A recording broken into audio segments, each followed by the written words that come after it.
Recording in progress. All right. Good. Recording's on. Yes. Okay, so we'll be switching between rooms, and unfortunately, our recording facilities are not that great, unlike in S118, where we could use the overhead camera.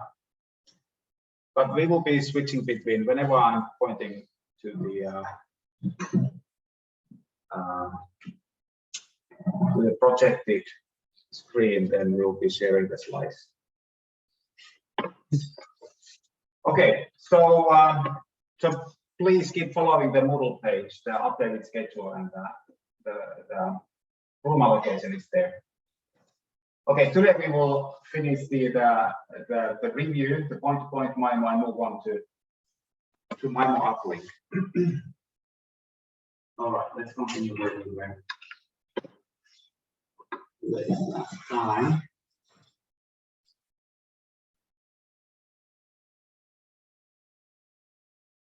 Okay, so we went to this scenario where there's a large imbalance between transmit and receive antennas, still point-to-point link.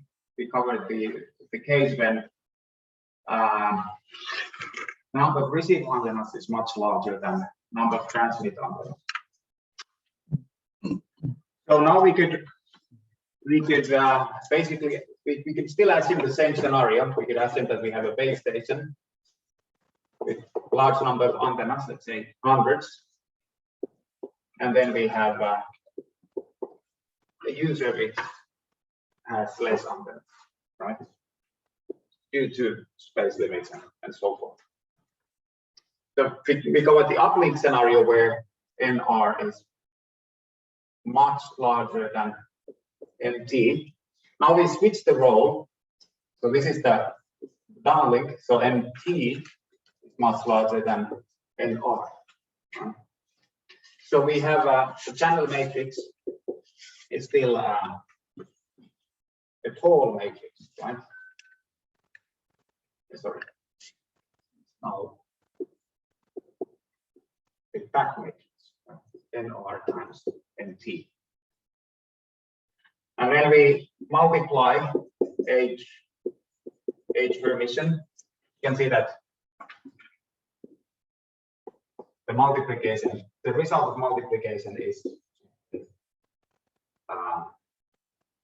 NR times NR matrix. And then we assume that these are the rows of the matrix H are IID distributed. So when MT is much larger than NR, we can safely make this approximation that H Hermitian normalized by the MT is approximately identity matrix. And it becomes exact when MT goes to infinity. Right? Okay. Now when we look at the rate expression without the channel state information, so the optimum strategy is assign individual stream per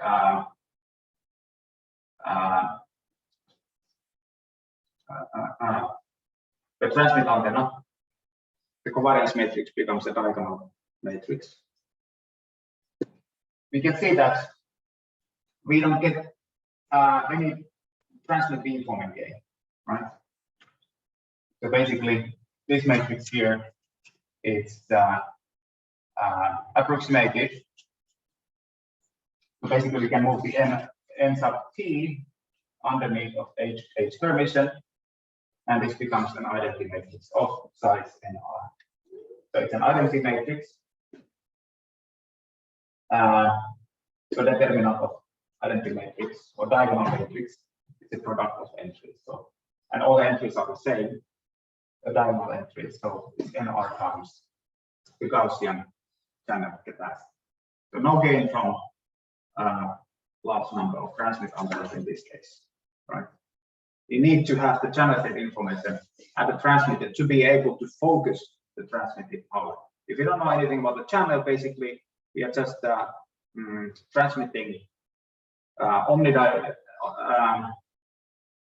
We are basically dissipating energy from every transmit antenna to every direction, right? We cannot focus the power towards the receiver. Now, if we have a full channel state information, and at a high SNR, we basically know that we should be transmitting with equal power to the all available spatial degrees of freedom. And the number of spatial degrees of freedom is given by the minimum of MT and NR. So in this particular case, the example that I showed on that on the whiteboard is 4.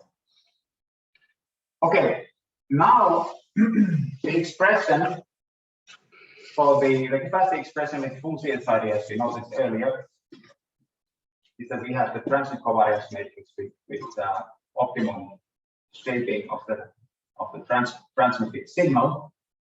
We can split transmit covariance matrix in the optimum case to be the product of the right singular vector times the diagonal power allocation matrix times the right singular vector emission.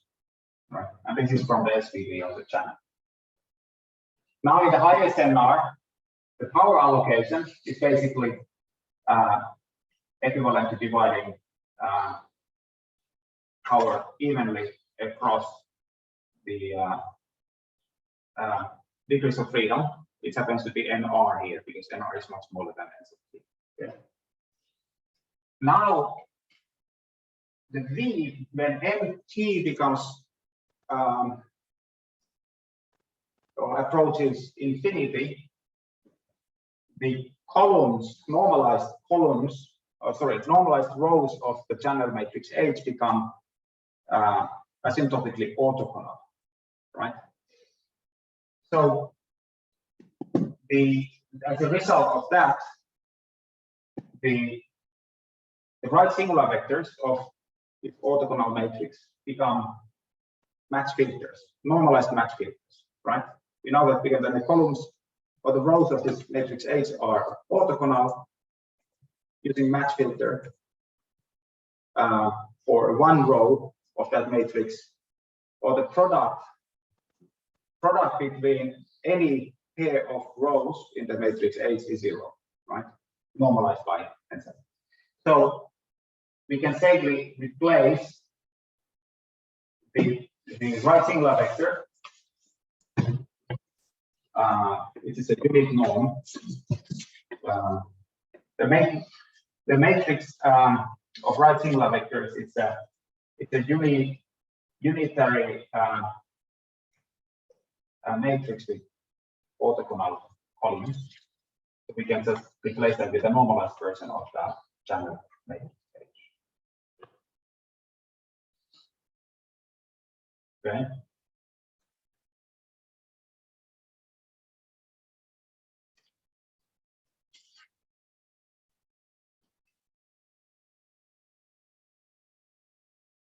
Right. So now when we plug the Kx into the formula, to the whiteboard again, so we have a log z I plus h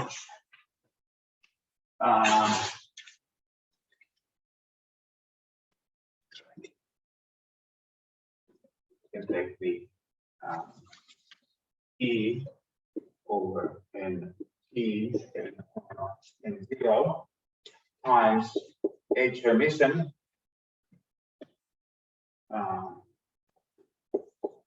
H times H emission times H times H emission, right? Now adding here NT, right, both sides, so they compensate each other. NT square. This becomes identity matrix. This these two cancel each other. And then we have plotted I plus P n T over n0 nr, which is again a diagonal matrix of size nr. So we have nr times log 2 1 plus T over n0 nt over nr.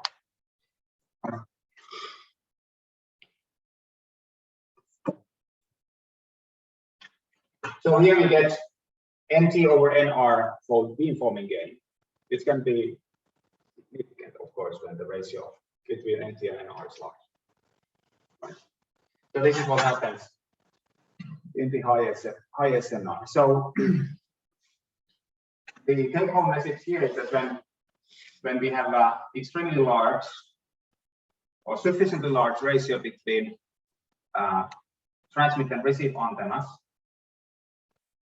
the match filter is asymptotically optimal, right? So for the uplink scenario, match filter, using match filter as a receiver is asymptotically optimal.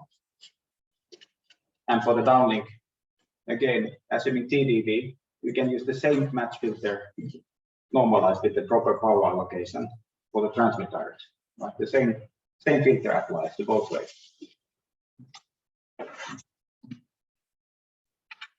If you have any questions, please feel free to. All right. Okay, so let's move on. Now we covered mostly the case when we have the full CSID and also the capacity expression for the case when the channel state information is not available at the transmit. So we notice that for the case when the CSID is available for the transmit, the SVD-based design is the optimal. Now let's focus on a bit more practical setup where we consider the receiver design without channel state information at transmit, meaning that the transmit recorder matrix Q becomes identity matrix. So basically transmitting independent streams from each transmit antenna. And here we assume that the number of transmit antennas is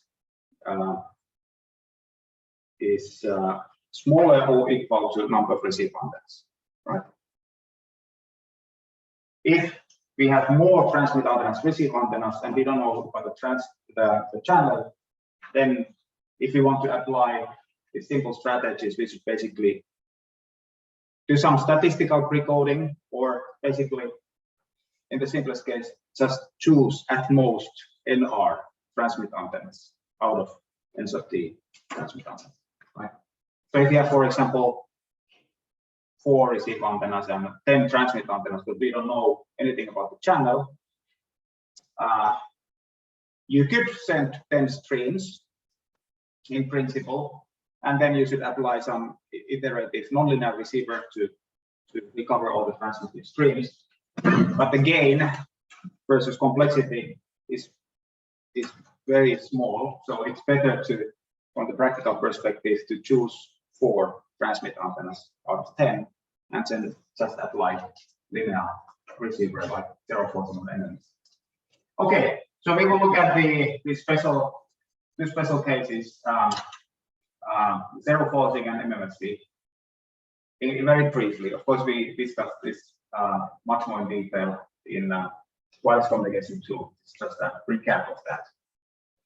And then in the end, we will briefly look at the nonlinear strategy, which is the successive cancellation, combined with the linear MMSC front end. Maybe you can move on to the next slide. All right, so we start with the zero forcing receiver. So we rewrite the channel matrix Ym equals Hx plus n in terms of the cosmos of the matrix H. Right? So equivalently, we can write it as a summation over all transmitted symbols from each transmit antenna multiplied by the corresponding transmit antenna specific channel vector. So here we have equivalence. And now we can also pick a desired stream, let's say xk, out of all these n sub t transmitted streams, and label this as a desired signal, and then label all the other streams are not equal to k as interstream interference. So this is something that we want to avoid or suppress, right?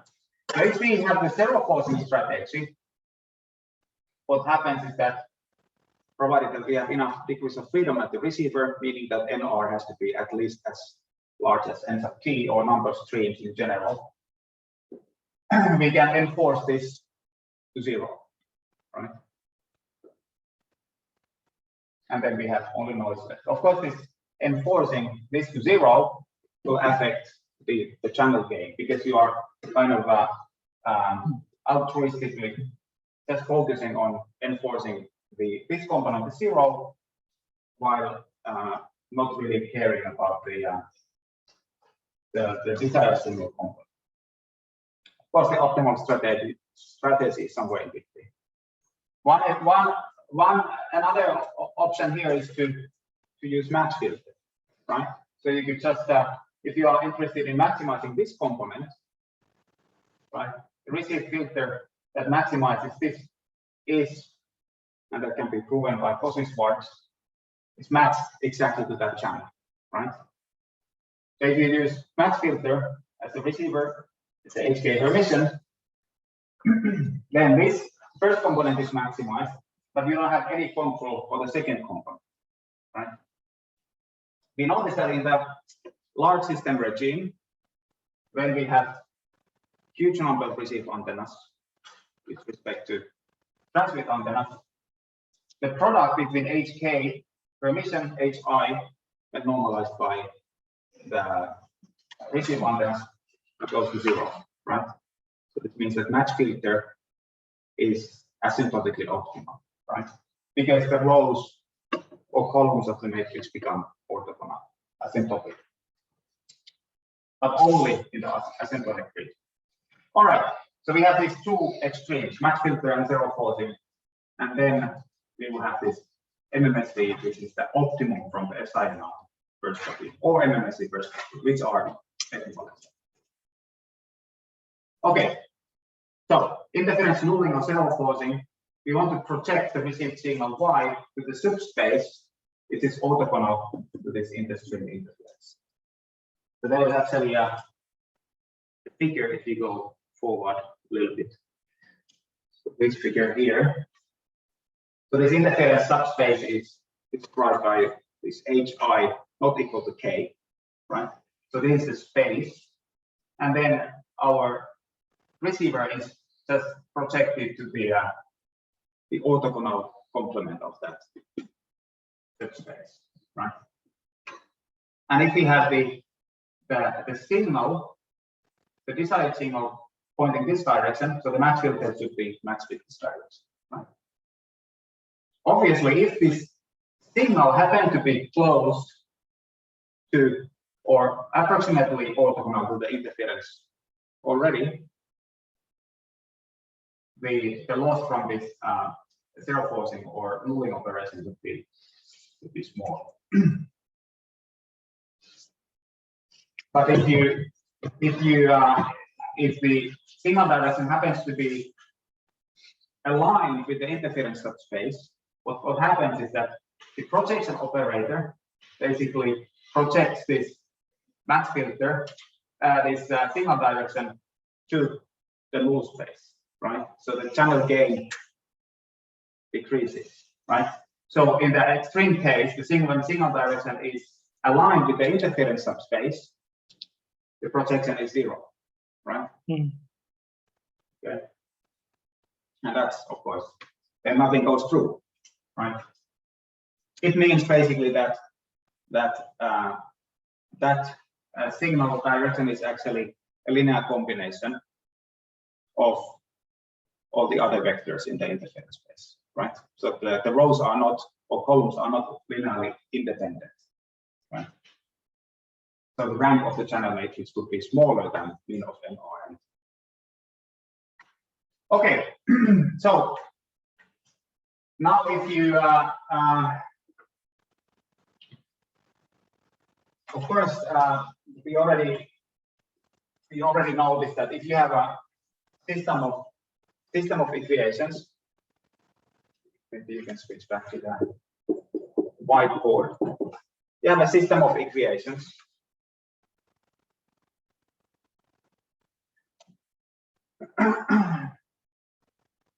So, and you're interested in recovering H, right? Why is your observation? H is a matrix of known coefficients. X is the unknown that we want to recover, right? So assuming n is small or ignoring n, you simply multiply with H, with the pseudo inverse of H.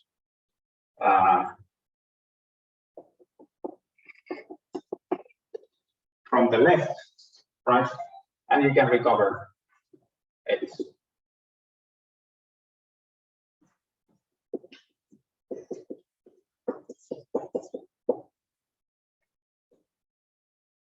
Right.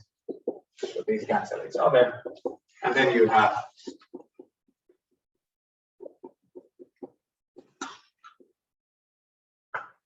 a new noise component here, right?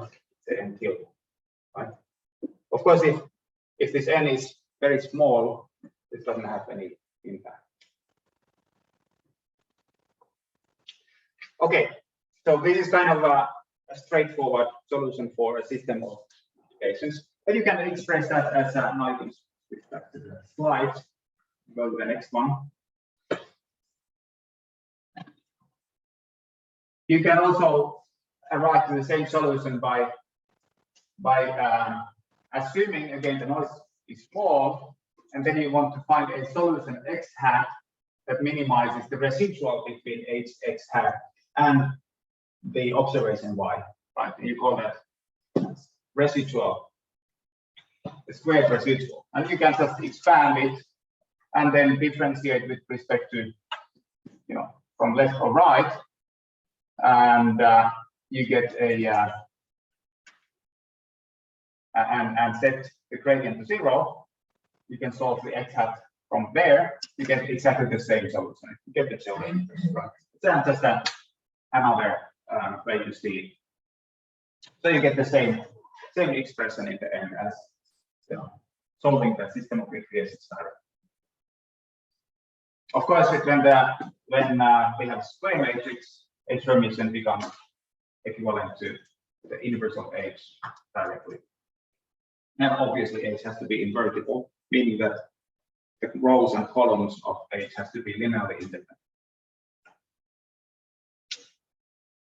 So now you can see that in the finite SNR, you have potentially significant sort of noise amplification impact due to the zero forcing. Assume, for example, that okay, two of the columns or rows of H are linearly dependent.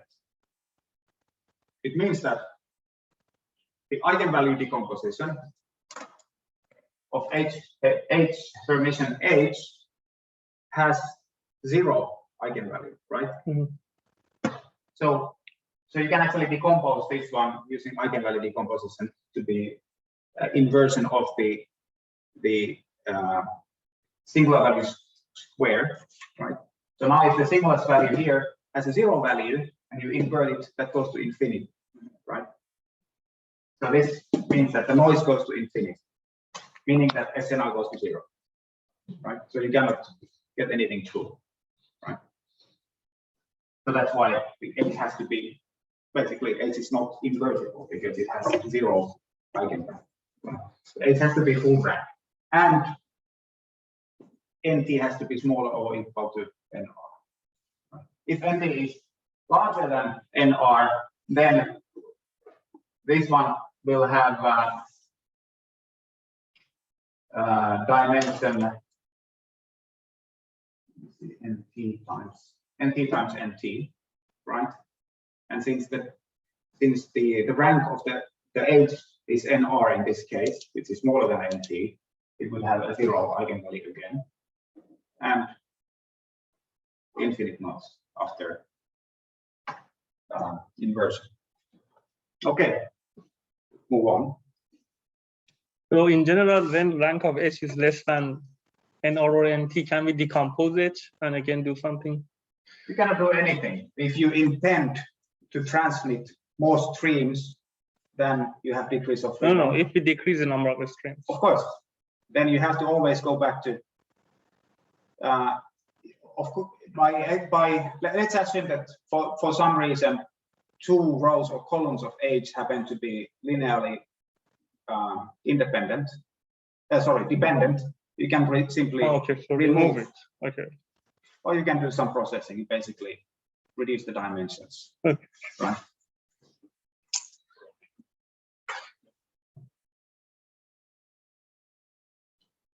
Knowing the age, so you can basically, but then of course you should inform the transmitter that okay, use these antennas, right? So some feedback would be needed. Okay, so basically you could see from the previous slide that since the interference is basically that the first component, the desired x, becomes identity matrix. So the SNR, can you go to the next one? The first component here, the power, is basically the desired signal component has power p. And then for a given entry of vector x. And then the corresponding noise basically depends on this a column of the zero inverse matrix. And when you plug those into the SNR, that's your SNR expression. And then you can plug that. Basically, you have then parallel channels, and then the sum capacity over parallel channels just summing up over ends of many parallel channels with corresponding SNR or SNR.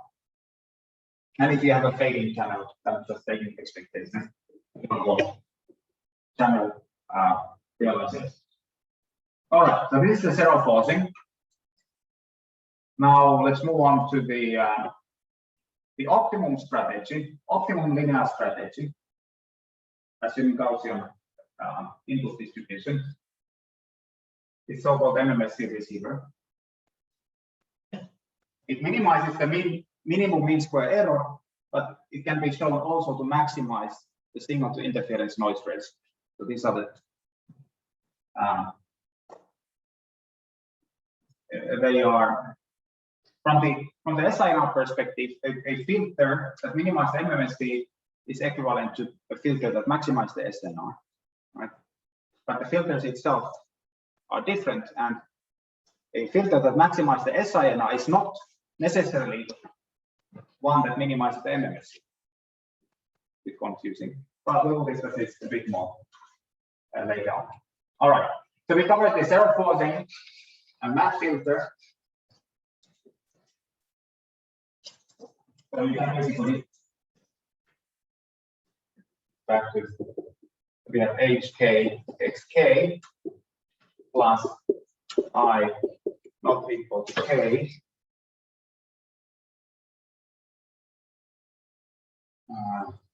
We show the. Yeah. Are you showing? Okay, good. Okay. Right. So now, if when power is small, available power is small, then the interference with respect to noise vanishes, right? So you don't have to really care about the interference. You just focus on maximizing this component. The noise dominates anyways, right? So you can see that in the lower SNR, the match filter is asymptotically optimal. It has the optimal, not just among the linear strategies. Now when the power increases, available power increases, the interference becomes dominant with respect to n, so you can basically ignore the noise, assuming that we have full rank, and you can just safely focus on minimizing the interference or canceling the interference, and therefore the zero forcing has a optimal linear strategy in the highest end. I think it's bad. So as we discussed, we look at this interference subspace versus signal direction. The optimal filter is somewhere in between the zero forcing and the match filter. And when the SNR is small, this optimal filter moves closer to the match filter. When the SNR is large, it moves closer to the zero forcing, right? And in the regime in between, also the filter points somewhere in between these two directions. So the MMSC filter provides the optimal trade-off between match filter and zero forcing. Next one. All right, you have actually the first homework coming up, and you have some slightly modified version of the MMSC receiver. Well, actually, it's the same as I think that's why I actually included a precoder. So now you can switch to that. Now I changed the signal model slightly, made it more generic. Here the YH is X plus N. Now I add possibility to do precoding at the transmitter. So the transmitted signal, this antenna specific vector, is now a product of precoder matrix Q and power allocation matrix P, and then the transmitted data, normalized data symbol, right? So the DI is actually generated now from complex Gaussian distribution, zero mean, and variance 1. So it's normalized 1. The power of the transmitted data symbol is normalized 1, and the power allocation is in the power matrix. So when we plug in this model here, Q T square B plus N, now the analysis becomes stream specific, right? So you can split this into stream K, which has a precoder vector QK, and the power allocation PK square root and PK, and then you have the interference, similarly HQI square root of PI DI plus N. Okay, if you make a little trick here, you can actually now call this H times QK as H tilde K. So it's kind of, you now include the precoder. You just make this product H times QK as an equivalent channel. You can actually simplify the analysis a lot. So this is actually, there's actually homework where you should do this. Basically, you should derive the MMSC filter for this general model. And the end result is shown in the slides. And then you should apply this general filter to the MMSC, the SINR, and so how it looks like.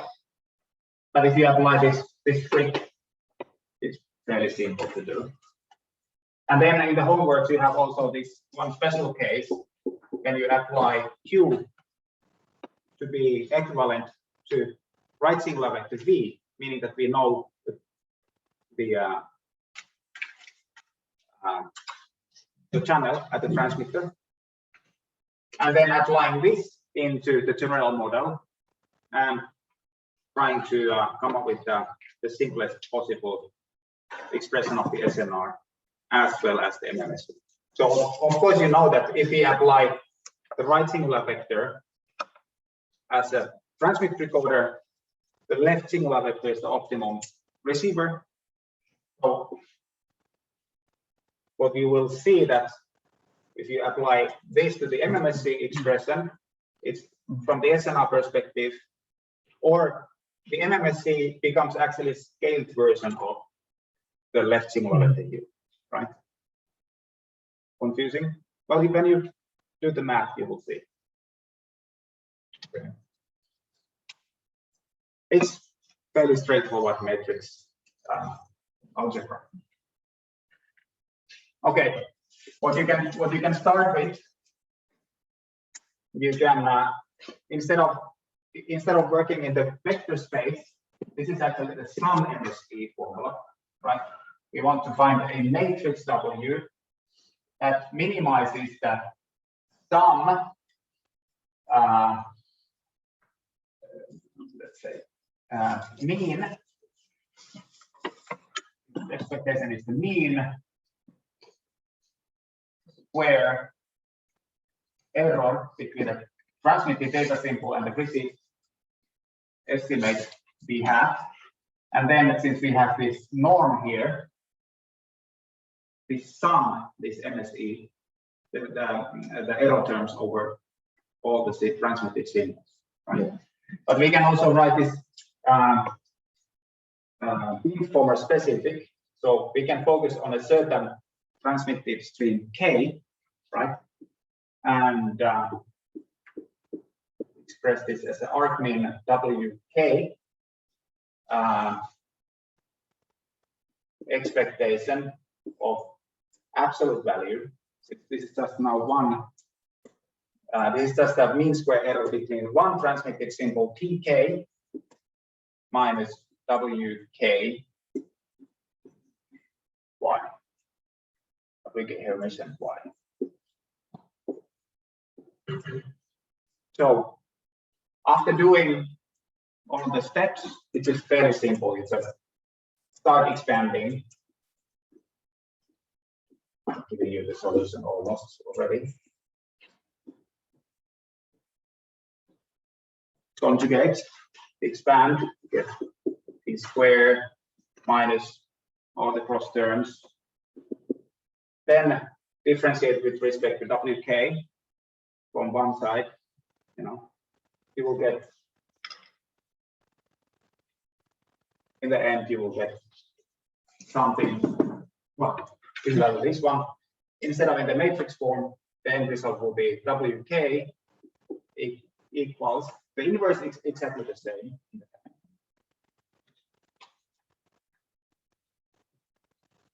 H Q E Q H plus N0 I inverse times H QK, right? This would be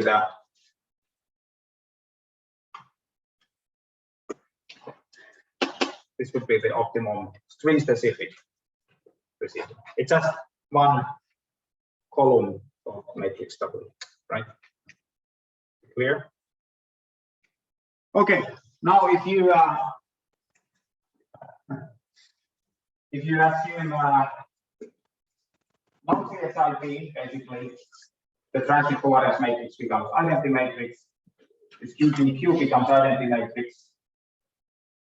Or scaled identity matrix with equal power allocation over transmit antennas, and the MMSE receiver simplifies this form.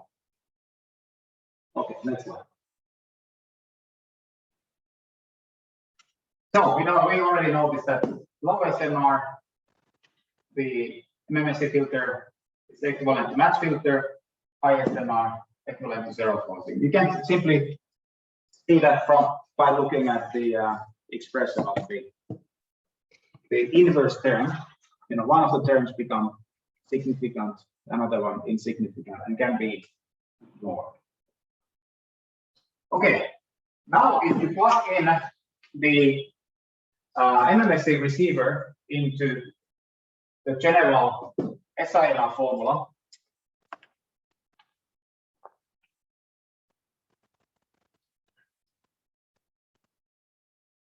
recall again that now we have the let's say, okay, let's assume now the no CSI is k, so we want to have an x hat k equals wk permission times hk xk, right? And then wk times hi xi. Now we want to compute signal to interference ratio. So this one is the S, this is I, and this is N, right?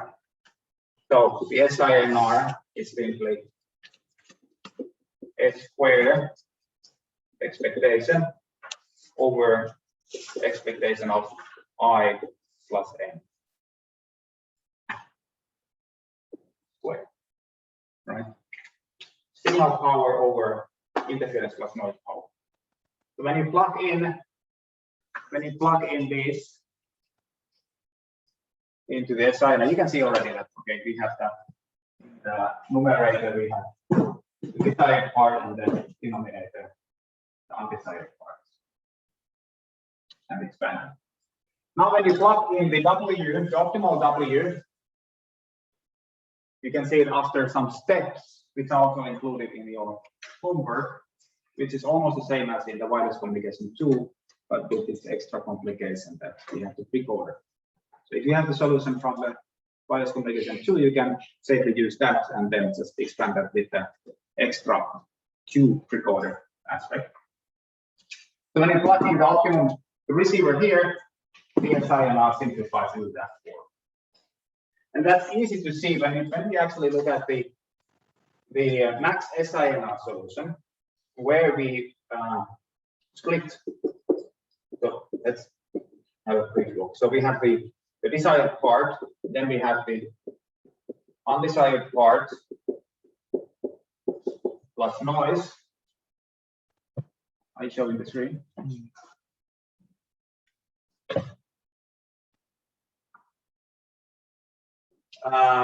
Now we can actually declare this to be vector z, right? Zk now includes the interference plus noise. So we can analyze the z a little bit. We can, for example, look what is the covariance matrix of z. What is the covariance matrix of z? Anyone? How to compute that? Expectation of what?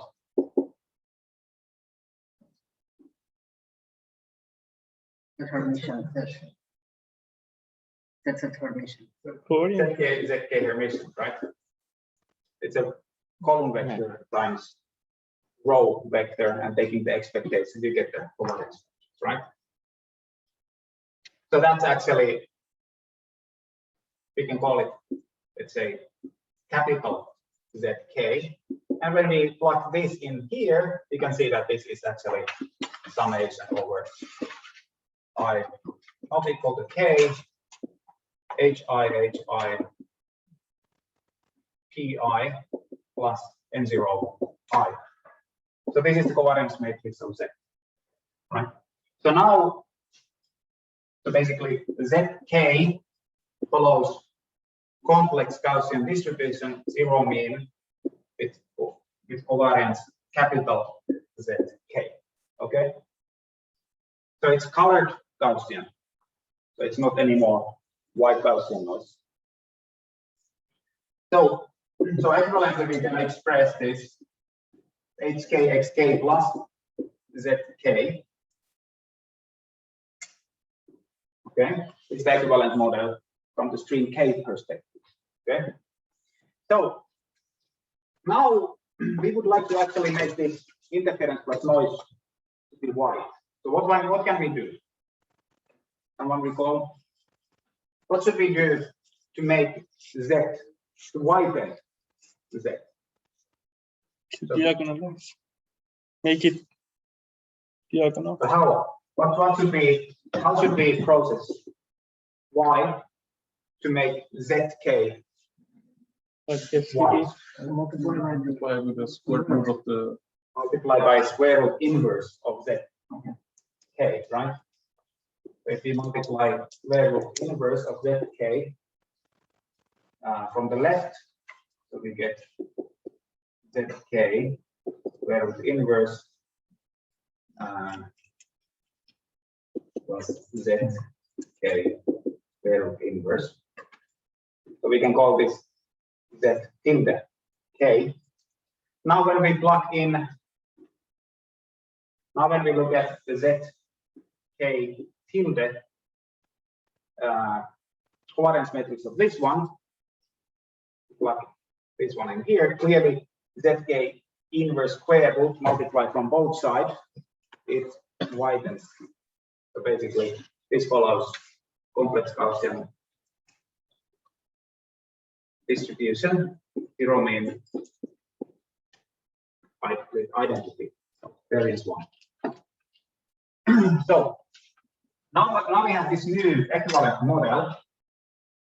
So we can call this as H tilde k xk plus z tilde k, which is white Gaussian distributed. So we know from wireless communication 2 that if you have such, so this is the same as single input, multiple output case, no interference.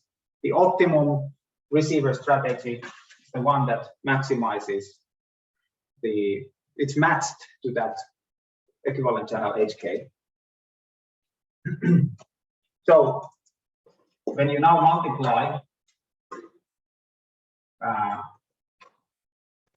this received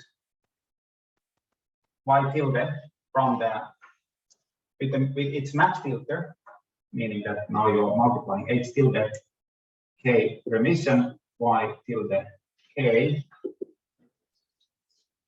h tilde k remission h tilde k plus h tilde k z tilde k.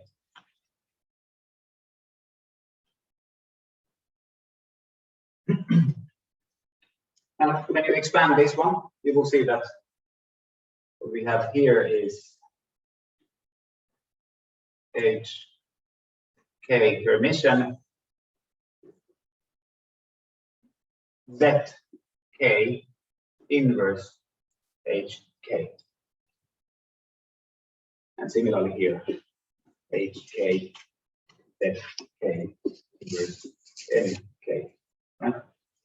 So this one is now what we call WK, let's say max SINR, right? It maximizes the signal to noise ratio of the widened, right? But what you can see here is that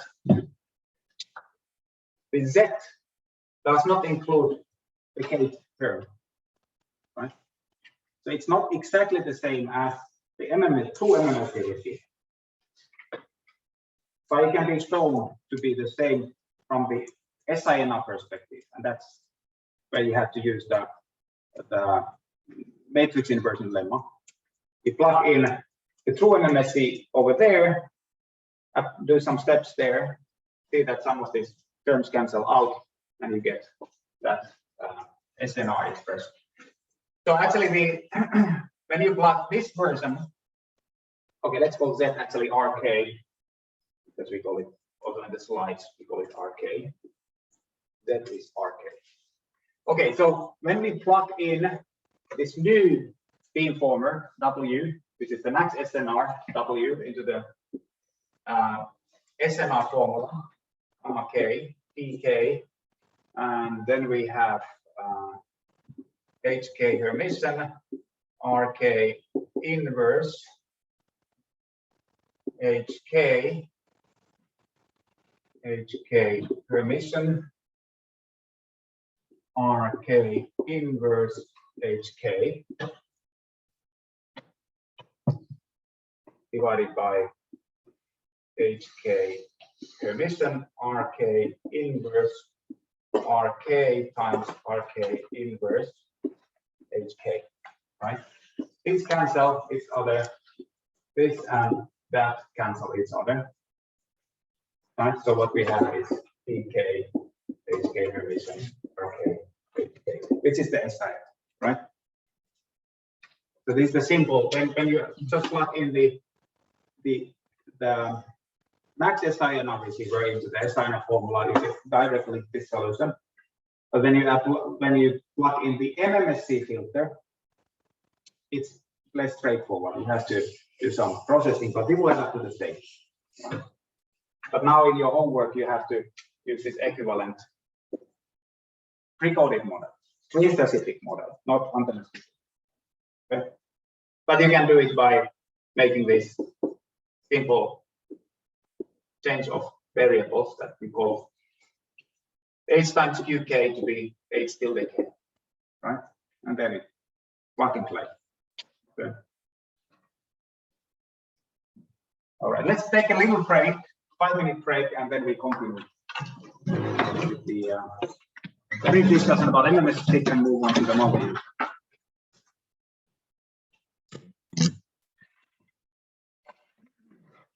Any questions from the virtual audience? Okay. You can, in the virtual audience, you can post questions in chat also if you like, or you can try to shout out. Okay, so there was actually a let's discuss about the first homework. First homework is now posted in Moodle. It was updated yesterday. I made some couple of mistakes on Friday evening. Was missing a summation. So open it quickly. Well, the virtual audience, you can check it yourself. So there are a few simple questions. The first one is very straightforward. Then there's a point-to-point Mimo OFDM. It's also very similar to the one problem that you solved in wireless communication 2. Now what we are just doing is just changing the numbers a little bit and then adding the OFDM frequency domain or subcarrier domain is the problem. So now we are looking for spectral efficiency, like normalized throughput, bits per second per hertz over NSUB subcarriers. This one in the case. So then you have a subcarrier specific channel which follows IID. It will generate now 256 channel matrices, and then individual covariance matrix per subchannel. But then you have the power constraint over all transmit covariance matrices. It is a some power constraint NC times P. P is the normalized. This is the power density. So some power is NC times P. Okay, and then basically applying the SVD separately for each subcarrier, and then you can simplify the processing. This takes a lot of time when you implement this block CDX. This is in the scalar over a vector P. It's NC times ML a vector. You get the same solution, and then you can also use water filling iterative. That's the fastest way. And then again, assuming that you have equal power loading, you will see that in the highest NR equal power loading across available streams is asymptotically optimal. And then you have the linear MMSC receiver, what we discussed already with this extended model, and then the filter and the SI for generic Q, and then assuming Q equals 3. So fairly straightforward. Now, I'm sure many of you are already working on it, and the exercise session will be on Thursday, so 2 days. there is a possibility to postpone the first exercise session by 1 week, because next week we will not have anyways. What's your? All right, let's postpone the first exercise by 1 week. And then the following exercise will be 1 week after, but we will post the exercises early this time, okay? So you have more time. All right, we will update this in Moodle, so 1 week extension. The problems are straightforward, but might require some time to write down the solutions. Is it okay also in the virtual audience? If someone objects, make your name public. So They said yes. and yourself. Someone said yes, but I don't know what does it mean. No one said yes. Yes, but I don't know what does it mean. So lack of yes means no. Well, maybe it's okay by everyone. Someone. Yes. Okay. All right. Let's take your name. Represent everyone. Yeah, it's fine to have a little bit more Let's time to move do on. it. Okay, the dates in the morning. Can you move on?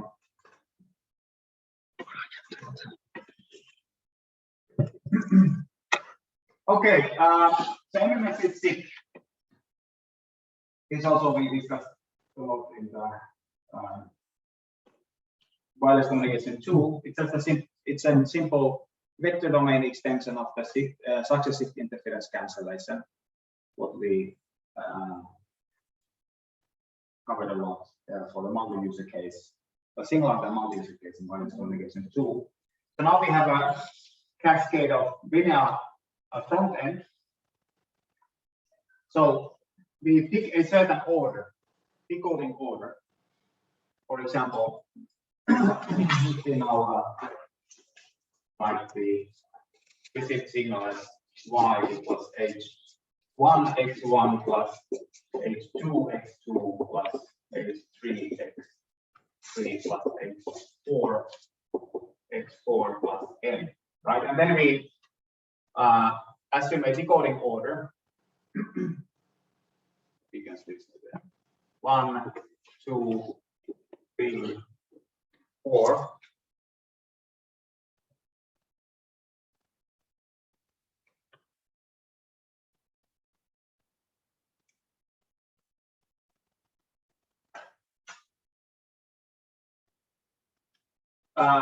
So if this is the decoding order, to decode the first transmitted symbol, we should assume all this as interference plus noise, right? So the optimum receiver for this case is the MMSC filter, linear MMSC filter, assuming this be suppressed by filtering, special filter. Now, when we move on to the decoding stage, we can decode, you know, capacity wise, you have to collect all this very large number of samples and then decode over the sequence of x, and then you can reconstruct all these terms, and after reconstructing x1 n, you can remove it, subtract.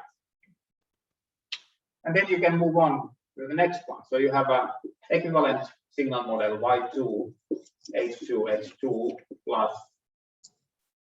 h3, h3, right? It's the desired signal, the interference, right?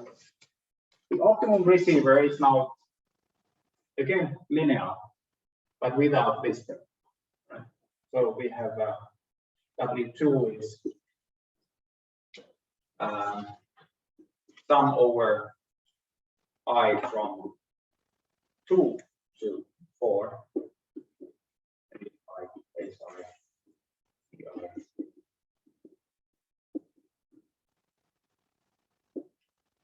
Okay. again, we have these two versions. It could be I from 3 to 4 or I from 2 to 4. You can either include the own term or not. For this one, it gives the same SINR. And after decoding it, it can reconstruct both this one and this one, remove from the received signal, and then move on to the third and so forth. So this is the MMSC plus successive interference cancellation structure. Right? And when you plot the capacity of this structure, you can actually see that it's a capacity achieving strategy. It achieves the same capacity as the optimal joint decoder at the receiver. And if you go to the next one, you can actually show the information theoretic optimality also by this direct manipulation. You can start from the edge. The sum capacity expression, actually no CSIP, so this becomes an identity matrix, so we can express this as a log depth. And then you can start modifying it. You just take the first term, assume a certain decoding order. Take the first term, display this as to be the interference, or R1, to include all these other terms.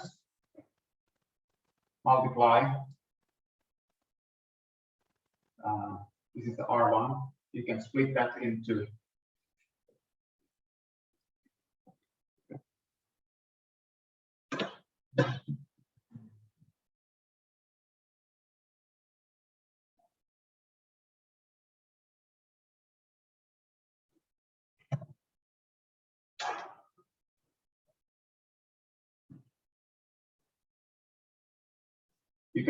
you can split that into half square root here, square root here. Okay, all right. It's equivalent.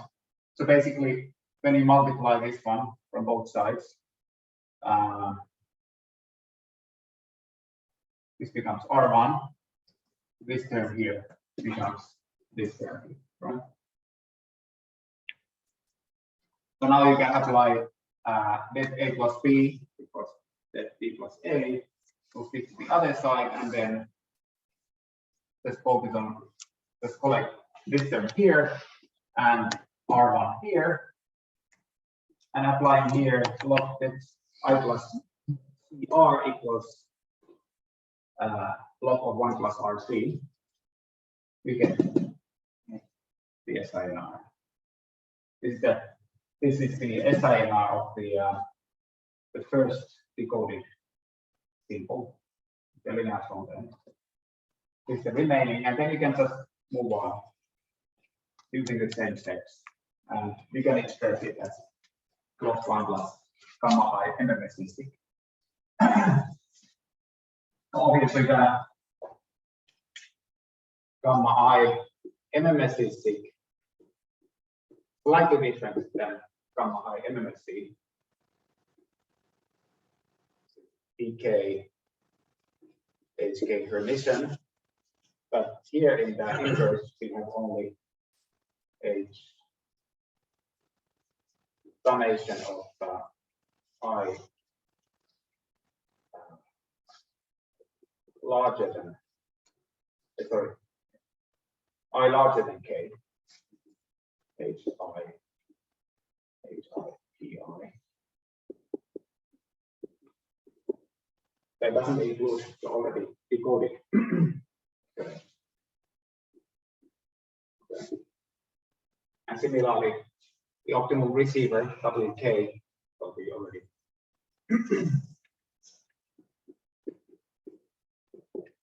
So we have two versions here. So we have the sum I larger than K, HI, HI.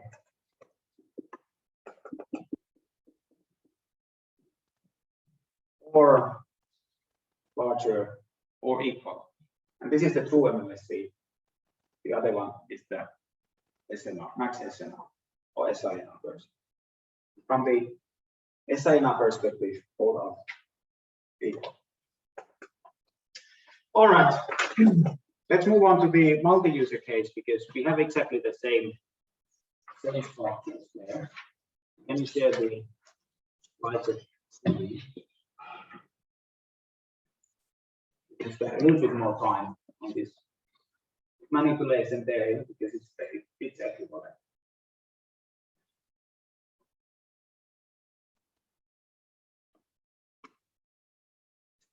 All right, so now we are done with a recap of wireless communication 2 or point-to-point MIMO. Now we can move on to the multi-user MIMO case, and we start basically simplest possible case, which is uplink with multiple receive antennas, but with single antenna transmit. We will look at the concept of spatial multiplexing across users. We can call also space division multiple access versus TDMA and FDMA, time division, frequency division, or code division, CDMA. Then we look at the capacity region. Since we have now multiple users with different transmit powers, the rate per stream is now just like in the single user case. Rate per stream depends on the decoding order, but the sum rate is always the same. So that from a single point-to-point MIMO perspective, the MMSC SIG receiver, depending on the decoding order, you have to use different rate for different streams. But since it's point-to-point MIMO, it doesn't really matter from the sum rate perspective. Right? Sum rate is the same independent of the decoding order. Now with multiple users, because users have now single antenna only, the sum rate is still the same, but the user specific rate is different. That will be shown by this capacity region. Multi-user diversity, we will look at briefly, compare that to the size of case, the failing time correlated failing or time failing scenario. And then I move on to the case with multiple transmit antennas, MIMO uplink. And again, capacity region. Then we will look at this one iterative method to compute the sum rate of the MIMO uplink, so-called iterative voltage region, and discuss some system implications. Then we move on to slide 3. Okay, system model. It's actually the same as the point-to-point MIMO with no CSIT.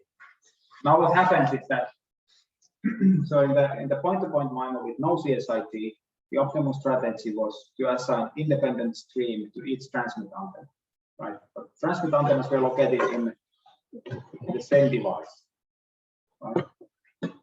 Now we just take these antennas apart, geographically apart, and call them users instead of antennas. Users with single antenna. The system model is exactly the same as in the point-to-point MIMO. So now we have K users, receive signal Y, received at the base station, consists of transmissions of capital K Gaussian distributed symbols xk propagated over user-specific channel vector H sub k, and now the receiver has a superposition of all these transmitted signals transmitted in parallel in the same resource block, and at the receiver we add noise, independent Gaussian noise per receive antenna. So this is the receive signal model. And again, we can stack all these user-specific channels into a matrix. So H, capital H is a matrix that now contains this is a stack matrix of stacked user-specific vectors, right? H1, H2, H3, H4, and so forth, stacked into one matrix. And then we vectorize the transmitted symbols to the vector. So as you can see, it's equivalent to the point-to-point Mimo, where the vector x is now transmitted from a single transmitter, but with multiple antennas. Okay, no difference from the signal processing perspective at the receiver. Okay, the difference here is that we might also add now a pathos. So the channel, not necessarily unit norm Rayleigh fading, but it has also this large scale fading factor, AK, which we can use to look at kind of near far scenarios. If one user is closer to the base station, one antenna is closer to the base station, and another one is further away, right? And see what's the impact there. All right, let's move on. So since the channel capacity is the same, the system model is the same as in the point-to-point Mimo, with no CSID, where Kx is a diagonal matrix, assigning a independent stream per antenna. Obviously, the sum capacity is the same as well. But we can, of course, rewrite it again, but in the multi-user case. Let's do it briefly. Let's switch to the whiteboard. So now we have this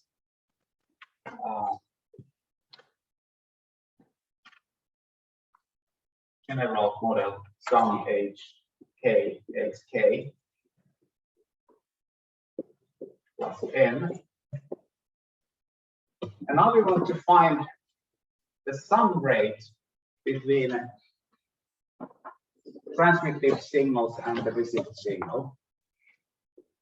So we can compute this using the mutual information formula. So we look at the mutual information between the joint input distribution and received signal rate, right? So this obviously is the same as x vector. Okay, mutual information between vector x and vector y. But we can look at we can consider these scalars x1 from x1 to xk. So again, we can go to Venn diagram y x1, x2, x3, x4. So we want to find the area that is between the joint distribution of x and y, right? So we can take first, for example, the several ways, and take the entropy, differential entropy of hy minus what?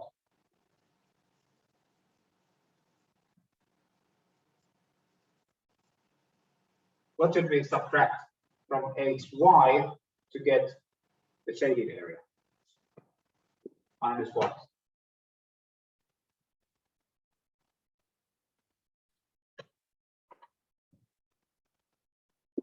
Y given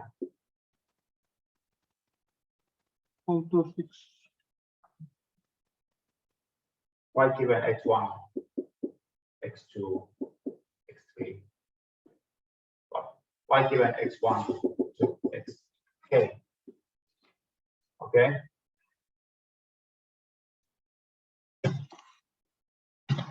it's the conditional entropy y given x1 to xk. So obviously, knowing removing the uncertainty from x1 to xk, what we have left is a noise only, right? So it's equivalent to h of y minus h of x, right? And we know that the entropy of h of y depends on the covariance of y. We know what is the covariance of y. So we have log det, i.e. covariance of y, which is sum from 1 to capital K. Is now the power. So xi is Gaussian distributed, zero mean variance pi.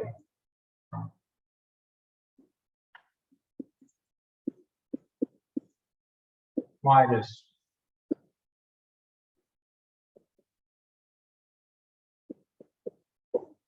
okay, pi d cancel each other, and we can take n0 inside, and we get the formula in the slides, right?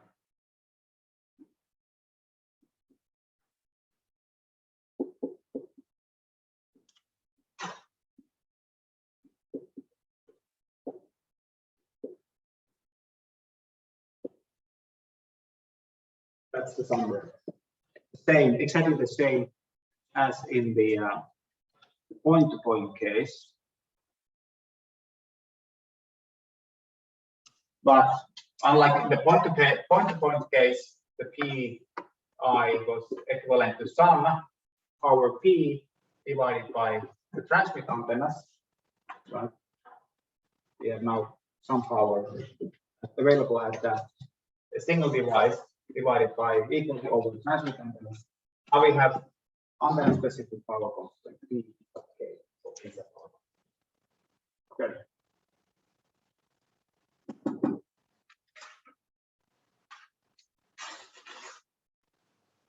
This one here is now the user-specific essence.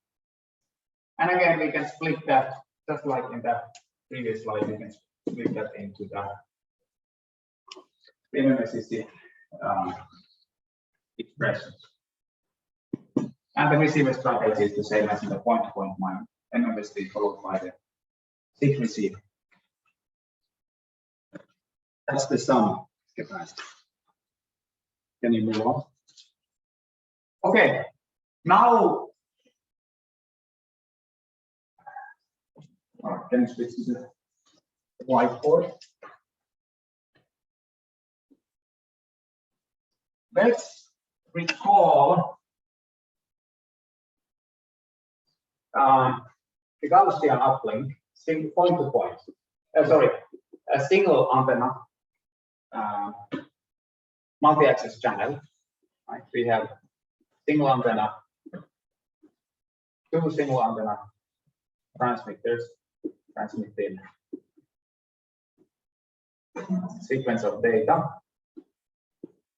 No channel fading, just noise added at the receiver. So the received signal was simply y, or the time instant m,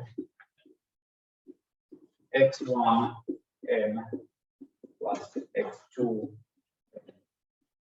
plus m. Just at any time instant m, the base station receives a superposition of these two symbols, and then adding noise.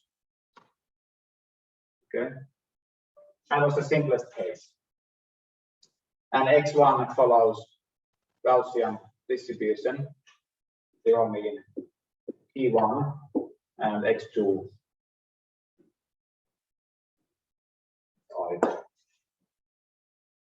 and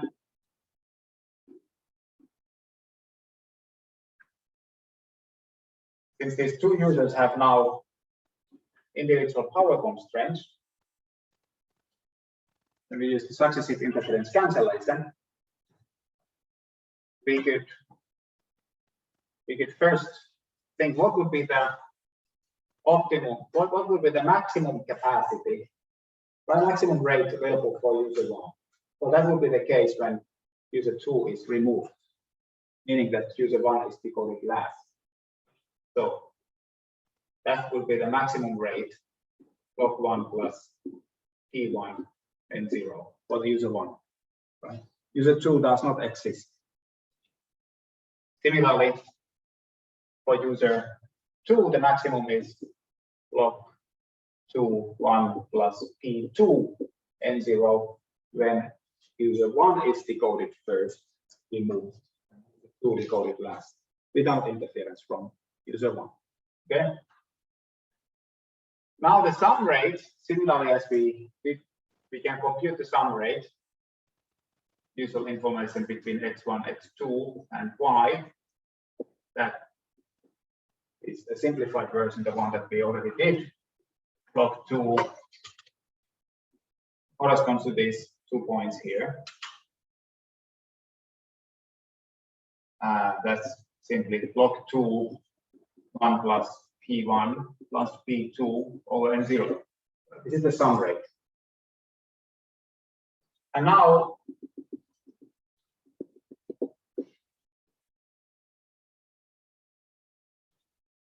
these rates are the rates available for the first decoded user, right? So for example, if user 2 is decoded first, user 1 would be seen as interference. So the rate for this one would be log 2, 1 plus P2 over P1 plus M0, right? If the one is seen as interference, this would be the SINR, P2 over P1 plus M0. And here, similarly, log 2, 1 plus P1 over P2 plus M0. So this gives a rate read in this point to this simplest possible case. Obviously, we can add here whatever channel coefficients. Would be H1, H2, and that would simply add these constraints, these constants would be added here as well.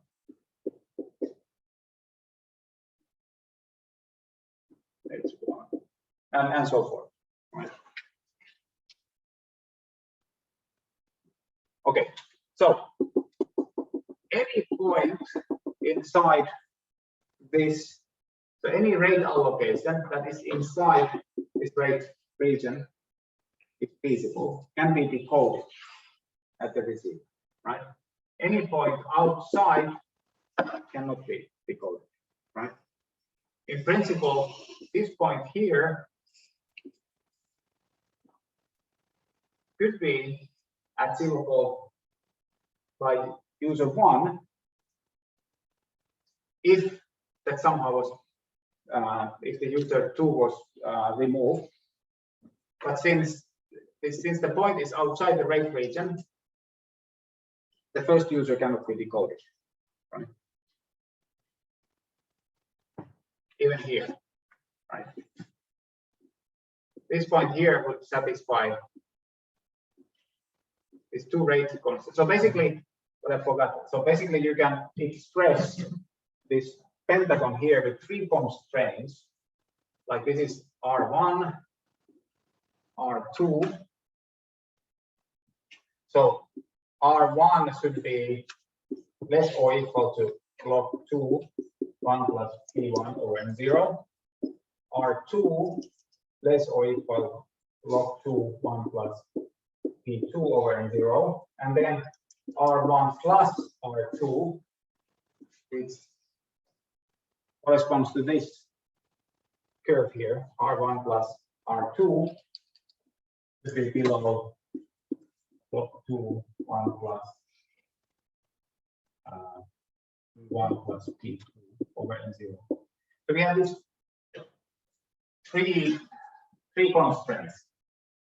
With user two constraints, with the one constraint, and the sum rate constraint, right? So the intersection and this area that is intersected by these three constraints is the feasible region. Okay.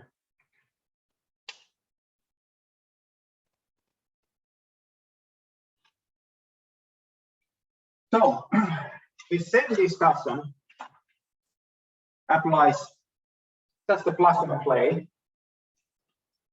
when we make this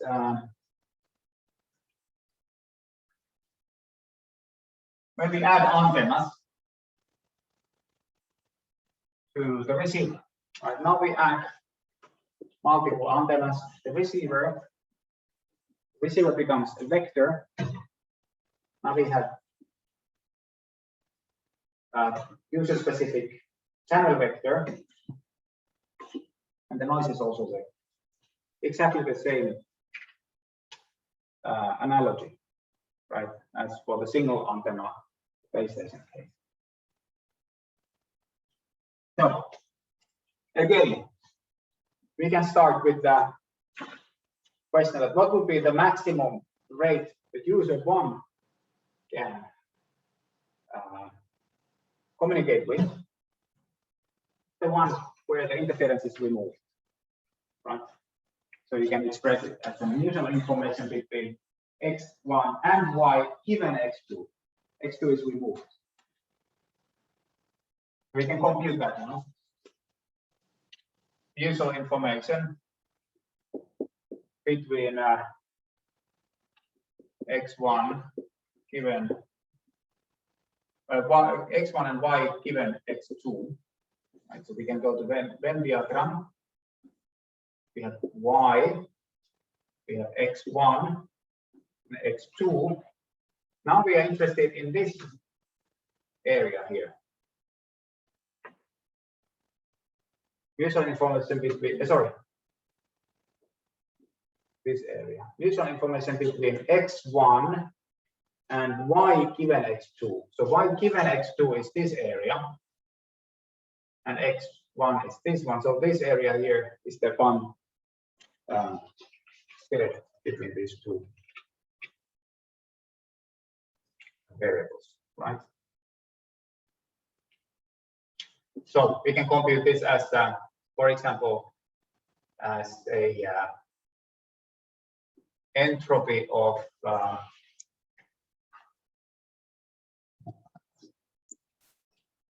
y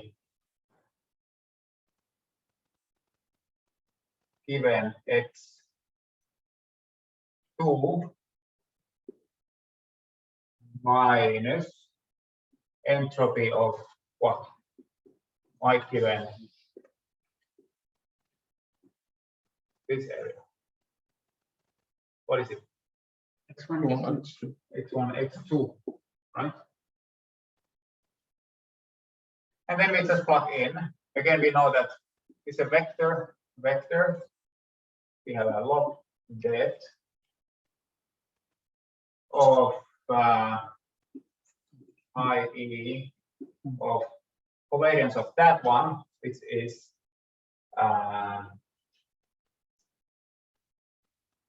H1 per meter, P1 plus covariance of n, which is N0I. Okay. And then we have covariance of noise here. So again, log det IE N0I. Okay. So now when we plug it inside, we get log det. These cancel out. We get log det I plus E1 over N0 H1 per meter. Okay. So this is a rank 1 matrix here. Sorry, not rank. This is a rank 1 matrix here. because I is a full rank. So this is equivalent to I plus column vector times row vector. If you go to a determinant tool of matrices, you'll see that it's equivalent to 1 plus R. Log depth, so depth of I plus CR, column vector H times row vector H1 permission is the same as 1 plus RC. You can check in MATLAB, just generate, or go to Wikipedia, search for depth rules of matrix. Okay, so we can apply this rule and we get capacity log 1 plus E1 over N0 H1 2 norm squared. Okay. H1 Hermitian times H1 is the same as 2 norm of H1. Okay.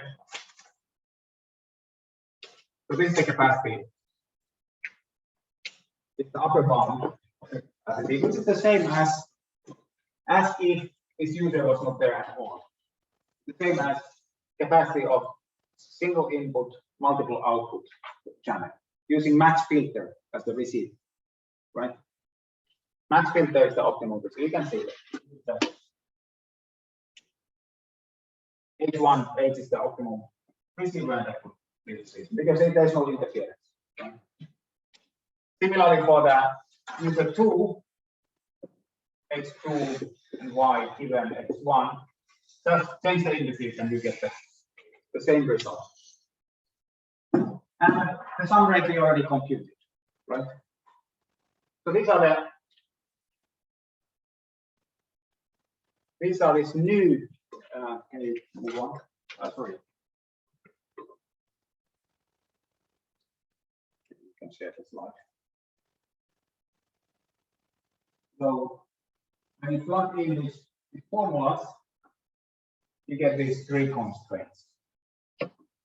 Right? But powers are fixed. So again, we have a pentagon. We have a pentagon. Maybe the pentagon is shown on the next slide, where the upper bound of user 2 is given by the case when there's no interference from user 1, meaning the match filter receiver is the optimum for the user 2 in that case. And then upper bound for user 1 is also the interference scenario. And then we have the sum rate region given by the HKX should be the diagonal matrix of power. Okay. No difference. It's exactly the same shape. Of course, these values are much larger than in the single antenna case because we get beamforming gain. We get spatial degrees of freedom, right? So these values, if you did this, if you plotted this one for single antenna case and multi-antenna case, the single antenna case pentagon would be somewhere here, and multi-antenna, of course, much larger. And one main difference here is that when we look at the, can you show me the next slide? When you look at the, okay, can you go back? So now the interesting case is that, okay, what would be the, if we aim at receiving string 1 interference free, so decoding is last, what would be the rate of user 2 in this case? So we can approach this menu from many angles. Let me just compute this one first. So we have the let's ignore the time. Let's assume time invariant channel. So we have h1 x1 plus h2 x2 plus n. So now we aim at decoding user 1 last. So the decoding order is 2, 1, right? So we first want to decode x2 with full interference from user 1 plus noise. Okay, so we can simply start from the mutual information. Again, plot y, x1, x2, and we are posing a question. What's the mutual information between x2 and y? Right? We don't assume any prior detection of x1. Just need to complete the mutual information between x2 and y. So, so it's a entropy, differential entropy of vector y minus differential entropy of y given x2. Okay, and we plug in those values. We get log IE. We get H1 permission P1 plus H2 permission P2 plus N0I minus what? What is the differential entropy of y given x2? Someone?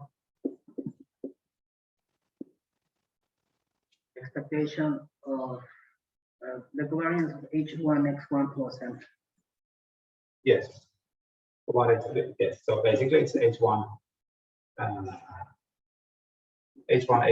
permission P1 plus N0I.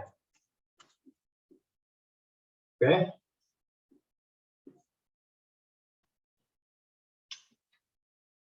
Now, continue here.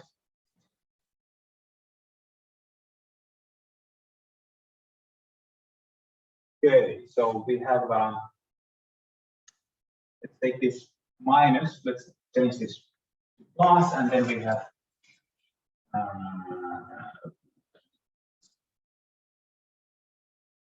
-1 here.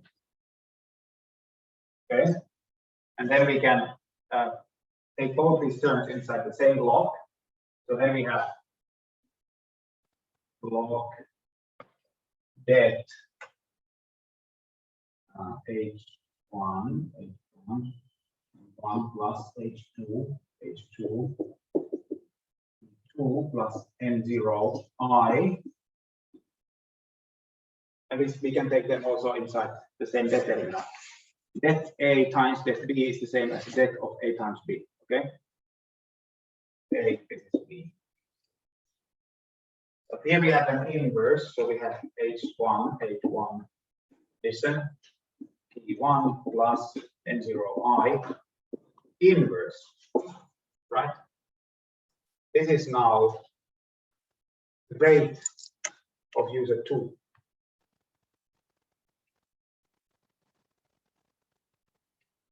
Okay, we can do something else. Of course, this is the same as here. Multiplying this with its inverse, it's identity, right? So we have I plus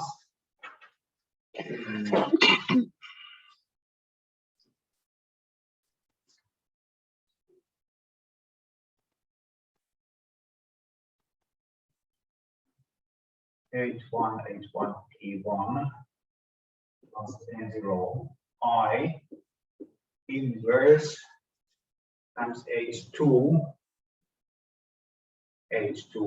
permission P2. Okay, can we do anything better? We can again see that here we have a rank 1 matrix, right? So here, this is actually a column vector, and this is a row vector. So we can use again the same det I plus CR equals 1 plus RC. Okay. Now this is, so we just move this to the other side, and we get log 1 plus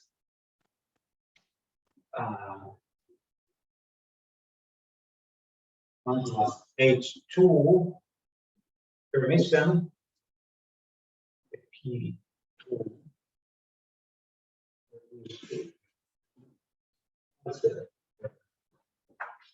times H1 permission P1 plus N0 I inverse H2, right? And this is in fact gamma 2, the SI line, right? 1 plus SI line. So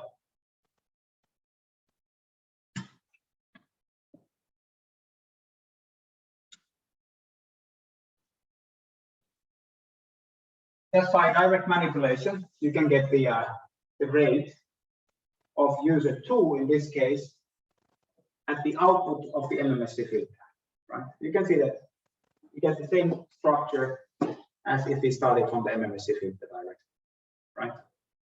Other way is that, okay, we assume that there's an MMSC filter. You just plug it in here, compute the SINR, you get exactly the same SINR here, right?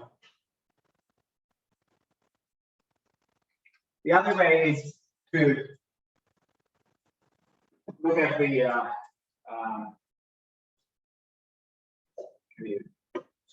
share the slide. I'll give you a bit over time. Other next slide.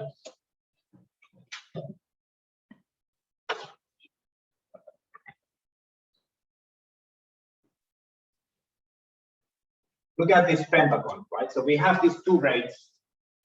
We want to find the rate of user 1, the remaining rate of user 1 after subtracting the rate of user 2, right? So we know that this is the rate of user 2. This is the rate of user 1 plus user 2. So this is R1 plus R2 minus the, this is the sum rate minus the rate of user 2 in the clearance premium. And then that's just direct manipulation. You get the it's actually a different decoding order there. You get the result where user 1 is decoded first, and this is the corresponding rate.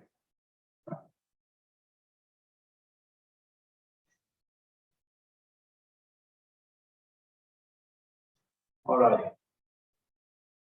Okay, let's stop here and continue tomorrow.